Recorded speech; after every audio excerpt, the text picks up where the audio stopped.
राधे राधे दोस्तों। आज हम जानेंगे तुलसी विवाह की कहानी।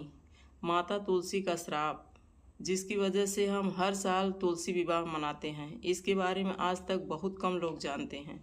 आइए जानते हैं क्या है माता तुलसी का असली विवाह की वजह। माता तुलसी का वास्तविक नाम था वृंदा। उनका विवाह एक पराक्रमी असुर जलंधर से हुआ था।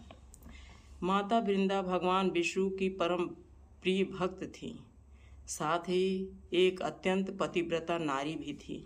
लेकिन उनका पति जलंधर तीनों लोकों में आतंक और अत्याचार फैलाने लगा, जिससे देवता भी भयभीत हो उठे। ऐसा माना जाता है जलंधर का जन्म भगवान शंकर की क्रोध की अग्नि से हुआ था। समय के साथ वही जलंधर शक्तिशाली असुर बन गया। उसका विवाह भगवान विष्णु की भक्त वृंदा से हुआ, जिससे शक्ति बढ़ी और अहंकार बढ़ता भी गया। जलंधर ने देवलोक पर विजय पाकर सभी देवताओं को वहां से भगा दिया। देवताओं ने जब कोई उपाय नहीं देखा तो भगवान विष्णु के पास पहुँचे, अपनी व्यथा सुनाई। विष्णु जी ने कहा, जलंधर को हराने का एक ही उपाय है, वृंदा के सतीत्व का भंग करना। जब तक वृंदा की सतीत्व की शक्ति अटूट है, तब तक उसे कोई नहीं हरा सकता। इसी बीच देवता भगवान शिव के पास पहुंचे। शिव जी ने जलंधर के अत्याचारों को समाप्त करने के लिए उससे युद्ध प्रारंभ किया, परंतु वृंदा के पूजा और सतीत्व के कारण शिव जी के प्रहार भी जलंधर पर बेअसर रहे।